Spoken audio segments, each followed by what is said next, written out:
The book of Leviticus, chapter 15. Discharges causing uncleanness. The Lord said to Moses and Aaron, "Speak to the Israelites and say to them, when any man has an unusual bodily discharge, such a discharge is unclean. Whether it continues flowing from his body or is blocked, it will make him unclean. This is how his discharge will bring about uncleanness. Any bed the man with a discharge lies on will be unclean, and anything he sits on will be unclean. Anyone who touches his bed must wash their clothes and bathe with water, and they will be unclean till evening. Whoever sits on anything that the man with a discharge sat on must wash their clothes and bathe with water, and they will be unclean till evening. Whoever touches the man who has a discharge must wash their clothes and bathe with water, and they will be unclean till evening. If the man with the discharge spits on anyone who is clean, they must wash their clothes and bathe with water, and they will be unclean till evening. If the man with the discharge spits on anyone who is clean, they must wash their clothes and bathe with water, and they will be unclean till evening. Everything the man sits on when riding will be unclean, and whoever touches any of the things that were under him will be unclean till evening. Whoever picks up those things must wash their clothes and bathe with water, and they will be unclean till evening. Anyone the man with a discharge touches without rinsing his hands with water must wash their clothes and bathe with water, and they will be unclean till evening. A clay pot that the man touches must be broken, and any wooden article is to be rinsed with water. When a man is cleansed from his discharge, he is to count off 7 days for his ceremonial cleansing. He must wash his clothes and bathe himself with fresh water, and he will be clean.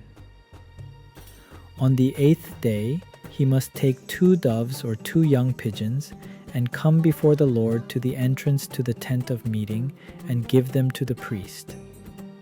The priest is to sacrifice them, the one for a sin offering and the other for a burnt offering. In this way, he will make atonement before the Lord for the man because of his discharge.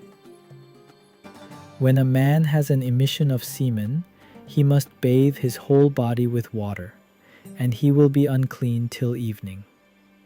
Any clothing or leather that has semen on it must be washed with water, and it will be unclean till evening. When a man has sexual relations with a woman, and there is an emission of semen, both of them must bathe with water, and they will be unclean till evening. Discharges causing uncleanness. When a woman has her regular flow of blood, the impurity of her monthly period will last 7 days, and anyone who touches her will be unclean till evening. Anything she lies on during her period will be unclean, and anything she sits on will be unclean. Anyone who touches her bed will be unclean. They must wash their clothes and bathe with water, and they will be unclean till evening. Anyone who touches anything she sits on will be unclean. They must wash their clothes and bathe with water, and they will be unclean till evening. Whether it is the bed or anything she was sitting on, when anyone touches it, they will be unclean till evening. If a man has sexual relations with her, and her monthly flow touches him, he will be unclean for 7 days. Any bed he lies on will be unclean. When a woman has a discharge of blood for many days at a time other than her monthly period, or has a discharge that continues beyond her period, she will be unclean as long as she has the discharge, just as in the days of her period.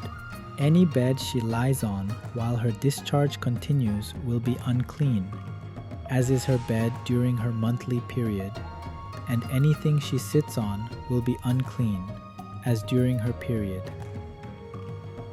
Anyone who touches them will be unclean, They must wash their clothes and bathe with water, and they will be unclean till evening.